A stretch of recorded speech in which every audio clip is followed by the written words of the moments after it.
Every one of us is the descendant of a tribe. Every person in this room is a descendant of a tribe at some point in our ancestral evolution. Common collective genetic memory that's in there, that's encoded, like I say, in the DNA. And for every individual, encoded in our individual DNA, all right, is the experience of our lineage from the very beginning, whose whole perceptual reality was what I was just saying. All things have being. We're made up of the earth. All my relations pray to spirits. See, and they didn't pray to man or human form. The closest they came to it was they prayed to spirits that were called ancestors. Right? And because they were praying those ancestors for help and guidance, they understood that we were borrowing today from the past and the future. We're borrowing it from both places. So they had this understanding of reality, so they knew that to keep the balance was the purpose. That was the purpose. The reason for being was to keep the balance. In our common collective genetic ancestral mind, not a one of our ancestors went for the new show. They wouldn't buy the tickets. So the show was going to die. So the show decided rather than it die, it would make our ancestors die until they accepted the show.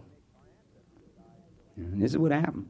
And it happened to all of us. Whatever happened to the Indians here, trust me, it happened to the tribes of Europe. It started happening to them 3,000 years before it happened to us. So by the time the descendants of tribes of Europe got here, they had it down. They were very efficient. They could do in a couple hundred years what it took. Well, no offense.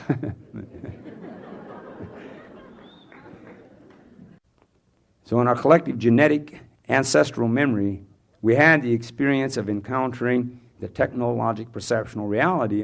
Because somewhere as this thing unfolded and refined itself as it was spreading over the planet, a religious perceptual reality was used to replace a spiritual perceptual reality. All right?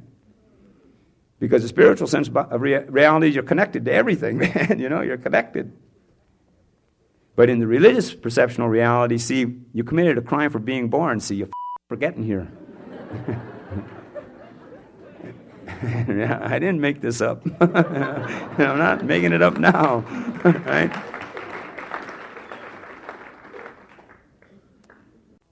But anyway, we committed a moral crime for getting here, so now we had to submit to that worldview. To me, coherently to me, it's clearly a blatant, very blatant perceptual altering how one perceives reality. It's brainwashing intensified at its maximum, right? Because our ancestors were forced to see life differently in order to remain just physically alive. All right, it's like, I don't really know that much about what happened to Europe, but I would suggest every person of European descendancy that you go and you study. You want to know more about your reality? Go and study your tribal ancestry and see how you got civilized. All right? See how you got civilized. Because terrible things happened. Right? We know there was an Inquisition. And this Inquisition went on for 400 or 500 years in Europe. The purpose of the Inquisition was to alter the perceptual reality of the descendants of the tribes of Europe. To make them believe and see reality the way the church wanted them to believe and see reality. The church called it, they waged a war for possession.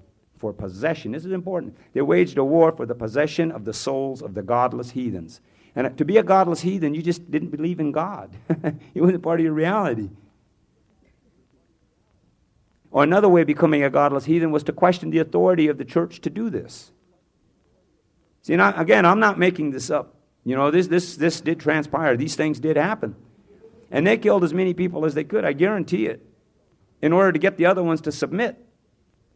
So they killed as efficiently as they could with the technology they had at their disposal at that time, all right? And because they created a rationalization as to why to do it, so it just became as efficient as they could do. And at some point, the descendants of the tribes of Europe no longer knew what it meant to be a human being. They just didn't know. They didn't want to know. So the descendants of the tribes of Europe, in the end, had to love what they feared, which was there to possess them. See, and I think it messed up love in a lot of ways,